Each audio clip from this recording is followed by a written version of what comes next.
sure you've all read the announcement that we have the esteemed doctors from UWF.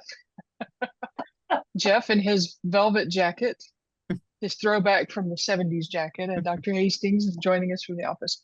Um, they're going to talk about turning your academic, you can tell I was Dr. Hastings' student, your academic work into journal articles. And Nicole leads up our career cafe, so I'm going to hand it off to her and let her run with it. And thank you all. There's Amy.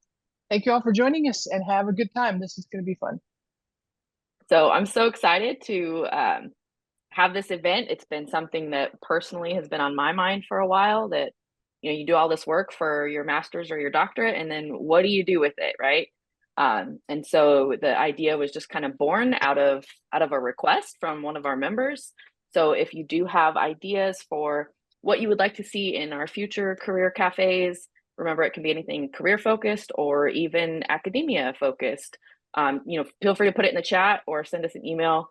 We're super excited to provide content that everybody wants, right? So I personally have my notebook ready. I'm going to be taking lots of notes. So I'm going to turn it over to Dr. Jeff. Wow, quick, here I am. 1, 2, 3, go. So many, I know, right? I'm glad I put on this jacket. I see so many amazing, wonderful people here that I've seen in these events before. So that is fantastic to see people again. Can I share my screen? I think I need co-host privilege. I don't have like a bunch of slides. It's just easy to kind of stare at while I'm chatting the whole time. So of course, what we're talking about is writing journal articles, and really depending on where you're at, what you want to do, your interests, well, how would you do that? How do you go about that? So I think the first thing, and to kind of take, something from any journalist folks, who I'll know because you will answer it, but who here has published? What did you publish? When? Where did you publish it? Why? Erwin says he has published. Please feel free. What, when, where, why? When I was in graduate school, especially, I'm an experimental psychologist. And so out of graduate school, we did research. And then a little bit after, I do a lot of presentations, and various conferences. But I moved into industry. And so my presentations became deploying new things in the organization and influencing people to want to do the new things. So I love it. I love it. I have the honor of teaching a doctoral course right now, and we're talking about how to take this wonderful research they've done for their dissertation and start considering publishing that. So I think that's a fantastic way when you're talking about you're in graduate school. That's a great time to start. You don't have to wait till you're done. You've probably done a lot of great stuff that you could really, be promoting. People want to know. They want to know that amazing thing that you're doing. Anyone else? There's some stuff in the chat going on, Jeff. Oh, sorry. Let me peek in the chat real quick. I'm sharing my screen, so my chat is hiding way over here. Here we go. You see me slide it across. Published nothing. Dissertation was loaded. That's another question people have had this week. A lot of people are like, my dissertation is published in ProQuest, or is it published in ProQuest? Am I allowed to like copy and paste that into publications? And that's an interesting perspective. So ProQuest is actually, they have a lot of different databases, and a lot of databases have journal subscriptions and the journals they go to. But that's actually a database that your dissertation's in. So we don't consider that formally published. And that's great. That's great for you because you can use that information and publish it. You can publish it in journals and things like that. So it is kind of an interesting perspective, because people are worried about self-plagiarism. And well, can I publish that? Yes, you can. That hasn't been published. And I was thinking about, why is that? You get to make that decision. You get to determine where it goes. With that dissertation, they're putting it in ProQuest. You don't have a choice on that one, so to say. So it isn't so much as you went through the peer review process or editor process to get it published. It's just kind of showing what you did at the university. So definitely a way. Jennifer, my stuff is co-authored editorials. Hey, that counts. That's great too. And we can kind of discuss, in these journals, what are these different things that you might be writing? I think that's a cheat for mine though, Jeff, because it was written with Dr. Hastings when we special guest edited 3 versions of Tech Trends. But I want to jump in there for a second, Jeff, and just build on that is a really good way to start publishing. You might think, oh my goodness, I can't write this great big article. You can publish opinions. You can publish as an editorial your opinions. You can publish in some journals, they have book reviews. So if a new book comes out, you have the ability to do that. So there's lots of ways to get your feet wet before you're actively doing, empirical research per se. Yeah, and I think that's such a great point. If you are one of those people who's like, oh, I'm scared to try and get published, well, you've done all that. Your dissertation is basically an article on steroids. I think the big issue, no pun intended, is they don't want to publish a 150-page dissertation. They want a 20-page journal article. So that's how we'll start kind of taking things. Amy, is your dissertation considered to be peer reviewed? That's an interesting question. You could say yes, because you have a committee who's doing it. But regardless of if it is or isn't, when you go to a journal, they'll have their own peer reviewers. So they're not just going off what your committee said. Their reviewers will look. And one of the last slides, we'll definitely get more into peer review. So yeah, another great question. Anyone else? I don't think I would consider a journal or your dissertation peer reviewed, because when they say peer reviewed in the field, they're really talking about blind peer reviews where people who don't know you, or at least don't know it's your work, are reading it and giving you feedback. So I don't think I would list that as peer reviewed, but I would certainly include it on your CVs and your resumes. And the other thing I wanted to point out is not everybody in the world has a dissertation. That doesn't mean that you don't have anything to share. You, especially you practitioners, you're doing projects all the time. Those can be published. Those can be treated as if they're research. And anybody that's been in a master's program that requires a thesis, that's a wonderful jumping off point too. So it isn't something you just do when you finish your dissertation. It's something you can do all along and really build your writing skills as you're going. My first publication. Oh, sorry, go ahead, Aaron. Yeah, if I may, I was just going to make a comment for those people.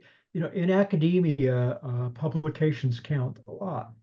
But if you're borderline, or you're thinking of going into industry, it's really useful to have something falling out of your research that people out of the field, and business especially, could interpret as being practical and usable. Because the image that doctoral people have in general, a lot of business who are not engineer doctorates and that sort of person, is they're kind of flighty. They can't apply to real world problems. And so you can try to kill 2 birds with 1 stone. My dissertation research ended up having practical implications and got picked up in environmental navigation studies and all sorts of stuff like that. So, but there are a lot of ways to go, but industry is a different challenge. I wanted to piggyback just a little bit on that, and expanding the thinking of published articles. I did one recently on best practices for using Miro or online whiteboarding. So it's exactly the same thing. As you're conducting possibly research over here, you can write another article. And super excited to say that Dr. Hastings and me and Megan Sawyer, I'm submitting the revisions for an article that has been accepted for Performance Improvement Journal. So it's like, I've been working on this forever. So I am beyond excited excited. The reviewer comments were fantastic. So, anyway, so I just, yes, yes, yes. And once you have the article, do a couple webinars out there, and that's how you'll get visibility. That's a great idea. Absolutely. Yeah, that's a great idea. And just one more comment about the dissertation. Had an article directly related to the results of the dissertation, but then Dr. Hastings and I did an article on reflecting of using this different framework that hadn't been really used in this way before. So out of my dissertation, I actually got 2 articles. One was the pure publishing of the research, but then the other was reflecting on how to take this different kind of concept and use it for gathering data and analyzing and doing the research. So I'll just throw that out there. So it can seem kind of slow going at first, but then it's really fun when you get on a roll and that confidence. But believe me, I've been turned down too. I mean, and it's like, you know, but keep on plugging. It'll happen. Excellent. And you know, that kind of gets into if you're sitting here right now and you're like, I don't really know what these things are that people are talking about, practitioners and scholars. So if we really are talking about where would you publish, and I think something amazing that everyone just kind of talked about, a lot of people were discussing practitioner journals. They're in the field, they're in the industry, and they're interested in publishing. And then also you hear us talking about, oh, if you did dissertations and who are you publishing for then? So I think the big thing about determining, you know, who's your audience and where are you going to publish? So there are things that I'm just going to call scholarly journals today. Those tend to be more based in academia. That would be, you know, journals that perhaps have that double-blind peer review that we'll talk about in a second as well. And that peer review is kind of a way to, you know, add some credibility. People aren't just letting their friends publish; they don't know who wrote it. But these scholarly journals, you could say, are really based upon continuing a research conversation. So you are looking at articles that have already been published, and your objective is really to say, okay, this is where people were. I'm going to continue that. I'm going to continue going on. So the scholarly journals are really kind of based on ivory tower, what's been going on in university, things like that. What's the conversation? Let's keep going. Practitioner journals or practitioner journals, this is really when we say, you know what are people doing? A lot of times scholarly journals can sometimes be theoretical, or we are always basing it on theory and then, you know, kind of conducting research afterward. But these practitioner journals are based more on you are doing amazing stuff in industry, and you want to tell people what you did, how it went. So this is really a good way to kind of, you know, promote your field, what you're doing, how things have worked in different scenarios and situations. And it's not based as much on what that research conversation is. It's based more on these is like your experiences and how you've been successful in industry. So if we really think about those 2 different audiences, it kind of helps us frame how we would write this and where we would submit this. There's a third one, and Amy, this kind of goes with your question a little bit, which we'll get into as well. There's a third journal, there's a few different, they're trade publications and things, but one I want you to know about is to make sure that you look out. Oh no, he didn't pop up. It's supposed to show up on a transition. Predatory journals, and there was a picture of a predator, which would have been great. So look out for predatory journals, and what these are, that this is kind of how libraries describe it. These are journals that want you to pay to publish in them. I'm not going to say they're all bad, but the problem is you, as someone who has done this research, as a practitioner or as a scholar, you have put in a lot of effort and done this research, and you are submitting this research to a journal. Some journals are going to make money off that, but it pays for the peer review, the editors, them housing it, there's a whole bunch of stuff that goes into all this. But you have tried, thank you, Jennifer. You have spent all this time and labor And sometimes you will submit that journal and you may not know who the journal is. They may have emailed you and it sounds really good. It has a fancy title. And you go through it and they say, by the way, we need $500 to publish this. That is what we would call a predatory journal. Those are often ones you'll want to avoid. And not necessarily because you're spending money, although that's a great reason to avoid them, but they might not have high impact factors. They might not have, great readers. People may not cite them. I have looked at research, and sometimes if it's in a predatory journal, I may not use that research just because I'm like, oh, how credible is this research? Was there actually peer review, things like that? So it's something you want to look out for. When we talk about open access journals, this is where it can get a little tricky because there are some great, credible open access journals that, and basically open access means it's available to all. A lot of these journals we're talking about, even the practitioner ones and the scholarly ones, people don't have access to it. So you look prestigious by publishing in it, but people outside of academia would have to pay to get access to it. Or there's some great ISPI journals. Perhaps you're a member of ISPI and you have access to those journals. So that's a great way too. But the general public may not have access to them. So open access is kind of saying, we want to promote pretty much this knowledge to all. Well, if open access isn't charging people to access the journal, hey, they may need some help. So it's kind of a tough, determination. There are open access journals that do not charge you. I tend to tell people to go that way. And a lot of times they have people who are peer reviewing, who are helping, that are contributing, to research itself. But watch out for these predatory journals.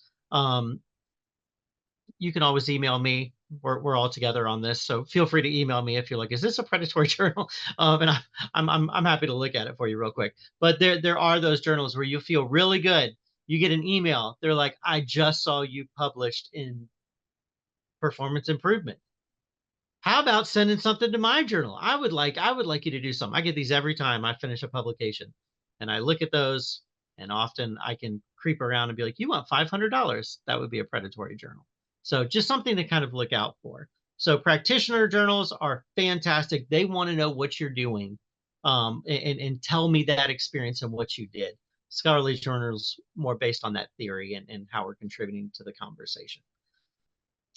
I'm going to just briefly show a layout of scholarly articles. These are the sections you see. And if you were looking to submit to a scholarly journal, this would be most often their expectations. So, they kind of want to know the introduction, what's the problem? They want to know that quick.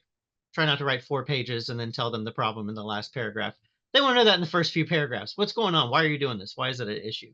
That literature review is really how they're kind of going for the tell me everything that's happened in the past. Why is this part of the research conversation? Why is this a problem? But what's the issue? Method is how you're going to collect data. Results self-explanatory. Discussion is really comparing the results you got with the past literature. And then, conclusion is kind of what are the final issues that you've raised, synthesize your thoughts, things like that. Saying that this is part of a scholarly journal, in a practitioner journal, at least the ones I read, that is not what they're looking for. You have more kind of influence on how you write this based on your experience. You don't have to base this on past literature all the time. You can base it on, this is what we've done in the organization before, or this is what other organizations have done, and this is how we approached it. It really gives you kind of more leeway. Whenever people are kind of asking me if something's a scholarly journal or a practitioner journal, one of the easiest ways is for me to look and see, is it written like this or not? Now, again, scholarly or journals aren't always written like this either. But if we are talking about how does it build on previous information versus what was your experience, a lot of times these sections kind of help you out. And then finally, real quick, peer review, the scariest, right? Anytime I see peer review, and there's all kinds of different types of peer review. As Dr. Hastings was saying, there can be double-blind peer review. They don't know who you are. You don't know who they are. So that is a very great way to eliminate, any form of bias. But peer review is actually helping you. Like peer review is beneficial. You can get so many great ideas from these peer reviewers. If you've ever heard of the dreaded reviewer number 2, there's like tons of jokes about peer reviewer number 2. Peer reviewer number 2, like it is the meanest person. They're the ones that are just like, oh, everything's awful, and they crush you, and it's not. But as a peer reviewer myself, there are times where if I'm being harsh, I'm like, oh gosh, I hope I'm not reviewer 2. I hope I'm reviewer 3 or something like that, because there's usually but peer review, the whole point of it, and if you choose to peer review, even in a practitioner journal, the point is to make it the best thing possible coming out. It's not to destroy people's research and ideas. It's to say, hey, we're going to help you. So when this is published, so when you get to the peer review part, my advice, if you're going to get published, is take it for a benefit. Like they're really trying to help you. They're really trying to make sure you didn't, have any discrepancies that after it gets published, you get embarrassed by. So I say really, really lean on the peer reviewers. If they make suggestions, be like, that's great. If you don't understand it, ask them why not. But it's another set of eyes that just looks at what you're doing. So I was basically just going with the foundations. Dr. Hastings, on the other hand, has published numerous things, been an editor, been a peer reviewer. She's been an editor for things I've submitted. So I want to give her a chance as well. But knowing Dr. Hastings and how we discussed it, this is, please feel free to chat. These aren't presentations. I was just going through some ideas. So any comments on any of that, please feel free.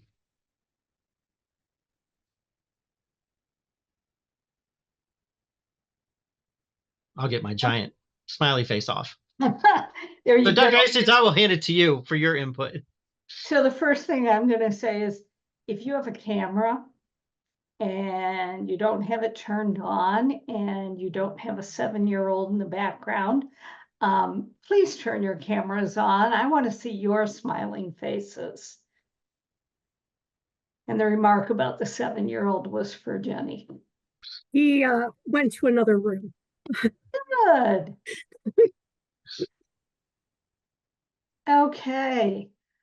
So I do want you to ask lots of questions. Dr. Phillips gave us great information, and probably the first thing you want to do, Dr. Phillips started with their scholarly journals, there's practitioner journals, and then underneath all those, there's a lot of them. Figure out where you want to publish it, because it makes a huge difference. Figure out where's the best fit for this particular piece that I want to write. And then go read articles in that journal. As you read them, you will get a feel for what it is they want, what types of things they accept. And you will also find all of their specifics. There are journals that say, we want 3,000 to 4,000 words. There are journals that say we want 10,000 to 12,000 words. If you end up with 10,000 words and you're sending it to the 3 to 4 one, nobody's even going to read it. So really hone in on what's the right place for this particular piece. I know the probably initial feeling is, I'm going to shoot high. I'm going to go for PIQ, ETR&D, the real premier journals. That's great if you've got work that will fit that and you have time to build that type of article.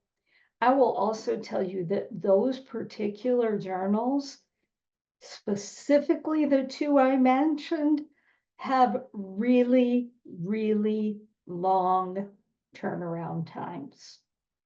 You can send it in and wait months and months and months, and in some cases, more than a year. I see Dr. Phillips nodding because he had that experience recently. So if it's something you want to get out there in a more timely manner, maybe that's not the best place to go. Dr. Handley mentioned that we had published some things off of her dissertation. We put those in a relatively new journal, the Journal of formative designs in instruction, in learning. Something like that. They got published so quickly, which was great because it got it out there. And then we were able to take some time and write something a little more detailed for another source. So really think about, where's the best fit for what you're doing. There's this feeling probably because we're sitting in an ISPI group that you should be publishing in PIJ and PIQ, Performance Improvement Journal, Performance Improvement Quarterly. And that could be absolutely true, but there's a whole bunch of other things. So think about training and development. Think about the journals some of the other organizations put out. And earlier, someone said, do a webinar to build on what you've published. You can also do that the other direction. You can do a webinar. We do lots of webinars for things like this. And then that can build into an article. With dissertations, and Lynn is working on this right now. Nicole wants to get working on this right now. Don't look at your dissertation as it's this one big thing and where am I going to put it? I have seen people do cut and pastes of pieces of their dissertation and try and submit that as an article. That gets rejected. Because there has to be that cohesive link, they don't want a 20-page lit review, but if you only cut out 3 paragraphs, that ain't gonna do it either. So if you look at your dissertation as multiple pieces, you can write, depending on what your dissertation looks like. In our current program at UWF, we are using the performance improvement model, the ISPI model, as a foundation for our dissertations. And that fits really well with doing maybe 3 articles. You can do an article on just that front end, the performance gap and cause analysis, and what recommendations that led you to for the organization. And that in itself is a valuable piece for anybody else that's trying to think about how to do things in our field. And then you can do another article about the intervention, design, development, implementation, going through all those processes. And then finally, long-term, we do an evaluation of our interventions, right? So that can be another article. And that's really what Lynn's working on now, is we're trying to pull these separate pieces instead of trying to condense all the wonderful work she did, that is the reason we're sitting here, into a single article. I see lots of stuff going on in the chat. Is there anything here I need to be looking at? Just talking about impact factors being another way to kind of determine if it's a journal, like a prestigious journal that you want to submit to. I would also add, especially if you've done a dissertation where you have had to do an extensive literature review in that area, you could build an article out of a literature review. Absolutely. Yeah, there's some great stuff for literature reviews. Prisma, I'll type it in the chat. Prisma is kind of the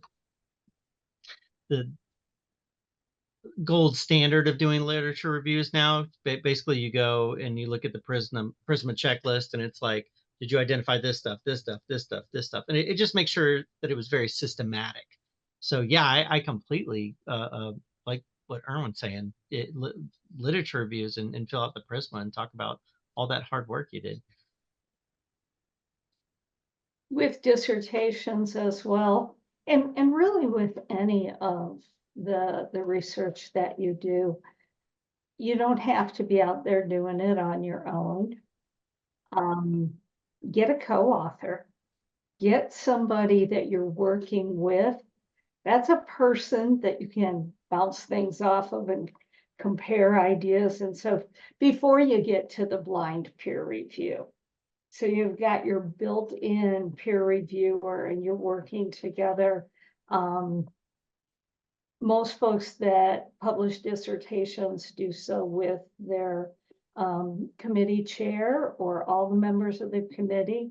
Of course, the person that did the real work is the first author, but you've still got those folks there to help you.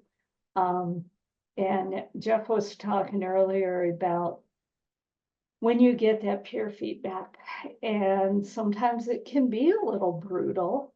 Sometimes it's not really meant to be brutal, but we're hypersensitive about our work. And especially when you're starting out, those first rejections are super painful. Don't look at them that way. Every one of you has been a student, right? Which means that every one of you has gotten feedback from an instructor that probably was brutal at times. You lived through that, you took that feedback, why not take it from a complete stranger as well? And the beauty of the stranger is they don't know you. They don't have your name any more than you have their name. So it's not a personal attack. It's just somebody trying to help you be a little bit better. Looking over at the discussion again, I see Jeff's kind of managing things. Would it be beneficial to volunteer as a peer reviewer? Absolutely. That's just another opportunity to really see what the journal accepts, doesn't accept, see what other people are submitting. I would absolutely recommend being a peer reviewer for journals. Don't sign up for all of them because you'll be overwhelmed. And being a peer reviewer for conference presentations whenever possible too. Any opportunity you have to read research and read it in really its formative stages when you're doing a peer review adds value because you're constantly learning. What are they looking for? I know the first couple times I did peer reviews for journals, absolutely terrified, really felt like, who am I to be telling these people, you know, this could have been written by a leader in the field and I'm here saying, well, you know, this really doesn't fit. Totally intimidating. So I think probably my first reviews were the exact opposite of brutal. They were maybe a little too nice, but eventually you get comfortable with it. And one of the things about being a peer reviewer is you're never, ever, ever the only reviewer. So it isn't like if you miss something that nobody else is going to catch it. Or if you say something's awesome and somebody else is going to come behind you and say, yeah, but they, you know, used the wrong data in that. So you're not on your own, but it gives you a really good opportunity.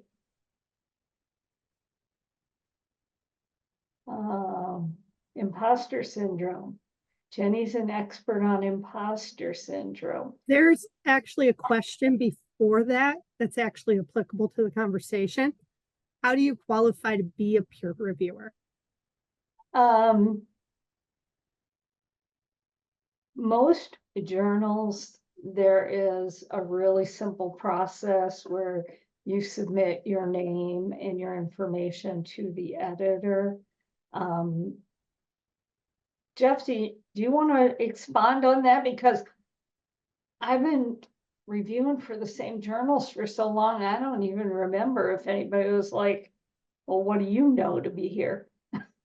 Yeah, and I was putting it in the chat. Some of them require that you graduate with a certain degree so many years ago. They don't care what you did in between when you graduated and then, but they're like, I'll just say it. ETR&D says you have to have a PhD and have been graduated for 3 years. Some of them just want someone to vouch for you. Another journal that I review for, they wanted Dr. Klein to do something. Well, I ended up doing it for him, and he sent it and was like, "Hey, Jeff Phillips did this. Y'all should have him be a reviewer." So it really depends. I think what's so amazing, especially with the practitioners here, I'm not a reviewer for like performance improvement journal, but the people who reviewed the last article I submitted were wonderful, and they were all practitioners. So here I come from a theorist perspective, and they're giving me a lot of great practitioner advice. So I don't know what that necessarily entails, but as Dr. Hastings was saying, if you contact the editor and say, hey, I'm interested in helping, review. One of the greatest things about being a peer reviewer and having that help contribute to you writing journal articles is you select what kind of stuff you want to review. So you know what people are talking about right then. You kind of have a head start if you wanted to start conducting future research. You know where it's going, because as Dr. Hastings said, it'll be a year before that thing's published, most likely. So you kind of really know where people are directing. But yeah, I would contact the editor. They will have on their website, they'll usually have requirement to be a peer reviewer. So check that first, and if not, contact the editor. When after you graduate, if you're a member, excuse me,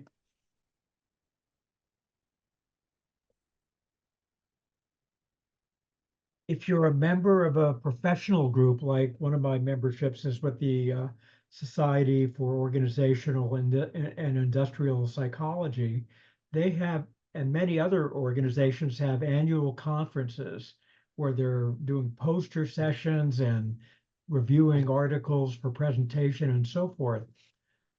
They need people to review all the submittals, and you can learn a lot about reviewing articles that way and write better later. And kind of just building off of that, Erwin, from my experience with AECT, if you submit to convention, you also have the opportunity to write an article for the proceedings for the convention as well. So that gives you some practice where it's not so much that scholarly format, but it's also not so much the practitioner format, kind of getting you to bridge that in between area. And it's specifically on your presentation that has already been accepted for convention. Another thing that you'll see, earlier there was a comment about a call for proposals for a special edition of a journal. Almost always when they do a special edition of a journal, and I know this because I've edited 3 of them, they also say, if you submit, we would like you to review for us, because the guest editor needs to find those people on their own. And that's another good way to just get your feet wet with both publishing the article and doing the peer review process.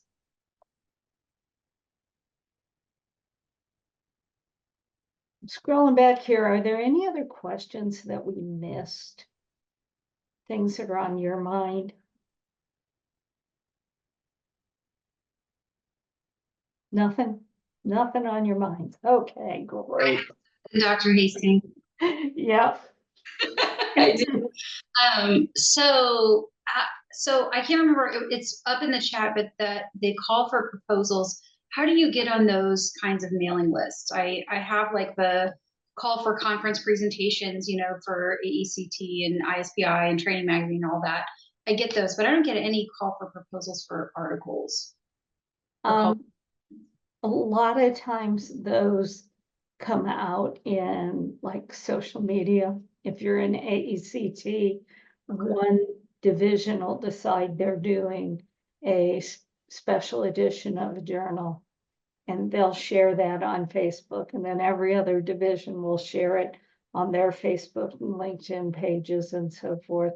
So, and I see Jenny just threw our AECT Facebook page for organizational training and performance, which is really closely related to what we do with ISPI out there. And she's shared the post that someone else wanted about a journal. So get on the mailing list, talk to people.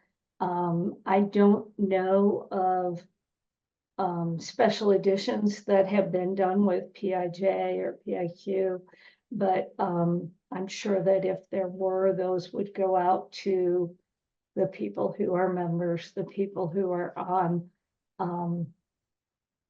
the different group. Whatever, there's a word there that I lost. Distribution list. Thank you. You're welcome. God, it sucks to be old, let me tell you. So yeah, there's different ways. Talk to people. Let people know that you're interested. Just, like there's people like myself and Dr. Handley and Dr. Phillips, who, because we're academics, we get that stuff all the time. So if you say, I'd really like to review for a journal, tell us. We'll be happy to forward those emails for you. Awesome, thank you. Dr. Hastings, do you mind if I just add a little from my personal experience? I don't care. Okay, so Amy, you said you're on AECT's mailing list? Yeah, I think I get that one. I get Training Magazine. I get ATD. So there's several that come in my inbox. I don't read them all, but so with AECT, for something to get into news and notes, the guest editor would have had to request it. If you're a member of AECT, you can join different communities. So I had actually gotten that notification through our Division of Organizational Training and Performance. Somebody posted that in our discussion board. And I copied it to our social media page to get more traction to it. So there's those types of ways too. If you're a member of the organization, you can sign up to get notifications from the different divisions in case people do post calls. That's the second one in the last month that I've posted for the organization into our Facebook group. Geez, I should start reading some of those posts. Yeah, I'm thinking I need to start reading the emails more closely and not just skipping over them. The things that are, they're probably in my inbox. Delete. Yeah. Skip. Yeah. Yeah, you're a doc student. You don't have time to read email. Not for much longer, Dr. Hastings. I know. That's right. I'm excited about that. I'll be reading all the emails. Send them to me. All of them. Remind us of when you will be defending Miss Almost Dr. Jones. June 13th at 8 a.m. Sharp. Can't wait. Looking forward to it. Thanks. I will be ready to read the emails, take a big deep breath, and start thinking about what we're talking about in this career cafe. How do I take it apart? How do I use what I've learned and what I'm doing as a practitioner? Because I've applied a lot of it already. So I'm really excited to move on to the next step. And I would encourage, and we've said it before, looking at the emails, because I kind of used to glance over some of those emails too, but the calls for chapters and things like that, the more professional organizations, and this is where the network and everything really does make a difference. And putting it out there to others that you really want to publish, that helps too. And don't wait too long after you finish your dissertation to start thinking about publishing it. The further away from it you get, the harder it becomes, and the harder all of it becomes, the writing process. Right now, You are in writing mode. You know how to put your thoughts on paper in a scholarly way. Do it now. I remember graduating with my PhD, and my chair said to me, okay, now how soon are you going to have something for me? And I looked at her like she was crazy. Like, are you kidding me? You think I'm going to start writing tomorrow? No, no, no, no. I'm taking a break. And there's a lot of people who never get back to it. It is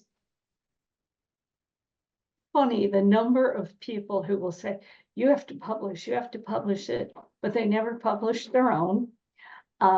Myself included, I've published plenty of things, but not my dissertation. And my chair admitted that she hadn't published her dissertation either. Now, Holly, she's published because her chair's a bully. I was about to say, I remember that. You need to publish. Are you crazy? I'm going, this sounds very familiar. So, for those of you that don't know, Dr. Hastings was Dr. Hanley's chair. Oh, yes. And Dr. Handley was Nicole's chair. There's a lot of inbreeding here going on. Yes. And then Jenny's In my Amy's kid, chair. so. In Amy's chair. We're going to publish. Oh, yes. And I was Yes. Brittany's chair, but I don't know that we ever got around to publishing anything. Well, I will agree with what Dr. Hastings just said. She and I are just starting this process, and I had to count how long it's been. It's been 9 months since I defended, and it's difficult. I promised her something in 1 week. That was I'm in the mode of writing and I remember how to do this 9 months ago person.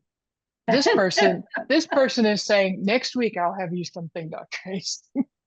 But she's exactly right. I've worked for 9 months writing professionally, in my organization, and I feel like the things that I put out for them reflect that I have a doctoral degree and I've done a lot of research. I'm very nitpicky about where they put their page numbers and whether or not they cite the things that they're saying. But I'm mistaken. I have forgotten what it's like to write in an academic manner. So yeah, I will just throw my advice in there and say, hey, start work immediately. Don't wait. Yeah. And I see Mike's comment there that I think is really important too. He agrees that you want to start writing while you're in the habit of writing, but he also adds another reason to do that it's hard to shift back to this type of writing after you write for clients because it's a very different thing. I think that's a really important practitioner observation. Yeah, I'd say, Nancy, that when I was working on my PhD, I had to write things for the Department of Revenue that I was doing the research on. The Department of Revenue wanted 3 pages. The courseware wanted 10 to 15 pages and cited stuff. And it was just 2 different products completely. And since I was working at the time, I went with what the client wanted, and I stopped the dissertation and the other work because it is 2 different completely styles, and it's different audiences. And I'm a capitalist. I go for the money, but I mean, so I've got to admit that's what sort of happened. And it just, if you change, I think that you can. The AI stuff does help you if you have your patterns of writing. You can have it switch its stuff for you, but it's really hard to mentally switch if you get in that habit of starting to write very succinct executive summaries to go back to citing references, because a lot of businesses don't want to read that, and they don't pay you to do that. They just want to work.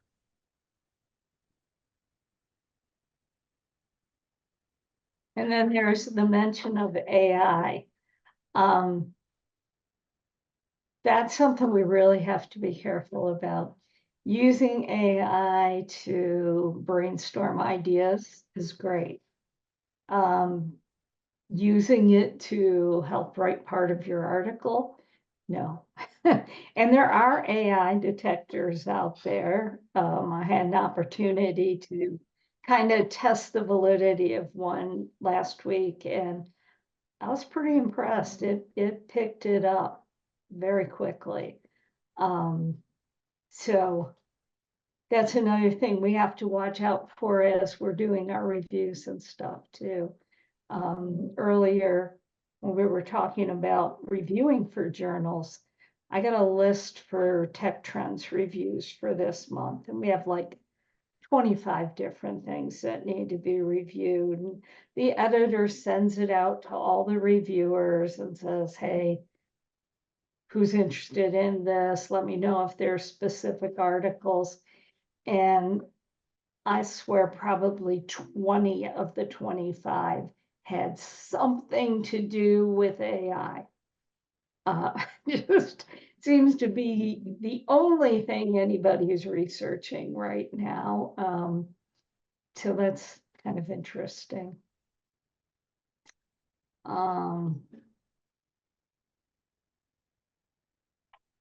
You see Lynn saying PIQ asks you to state whether you've used it.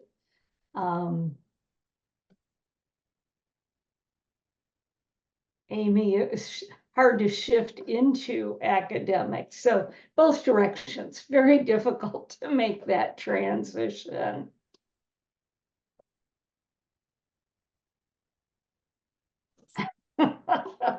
Does hallucinations. I love that, Mike. Yeah.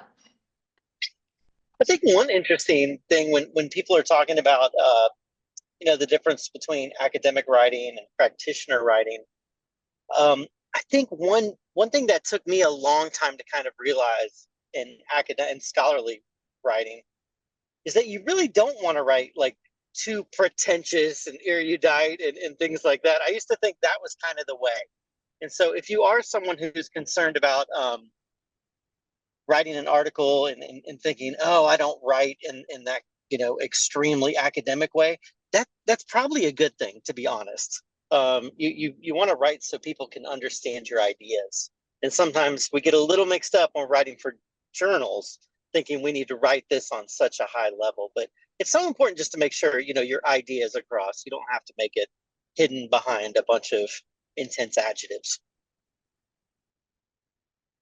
My academic advisor, the first day I sat down with him in graduate school, said, don't write all these methodological details and the complex elements of the story. He said, tell a story that people can relate to in the way you're writing your research, and that'll get you visibility. That's good advice. We're nearing the end of our time. Do we have any other comments, questions, concerns, anything we can impart our knowledge? I won't say wisdom, but we have a little bit of knowledge.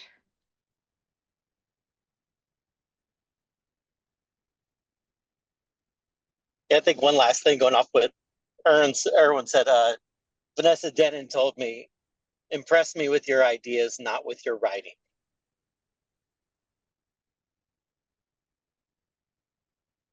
Interesting.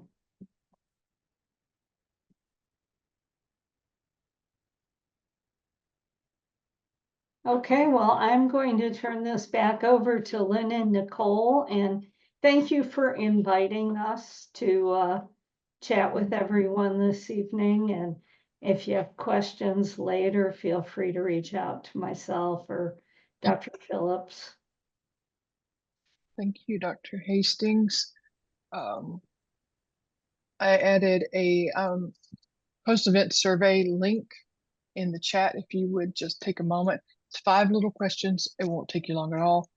The feedback is really important to us to try and continually make our chapter a true community of practice and remain member focused on the needs that you need and give you events like tonight. I mean, this was excellent, right on the money for all of us. So thank you again, Dr. Hastings and Jeff.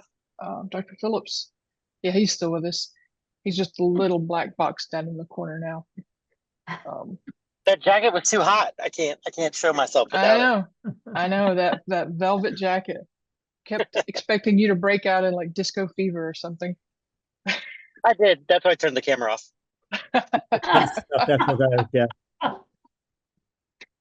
My little granddaughter says, Mimi, she comes to my office and she says, Mimi, is it time for a break? And I said, yeah, it's time for a break. And she's like, yay, dance party.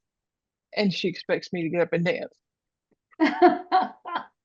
Luckily, Just she keeping hasn't you learned yet. She hasn't learned yet what good dancing looks like. So I'm safe for at least another couple years.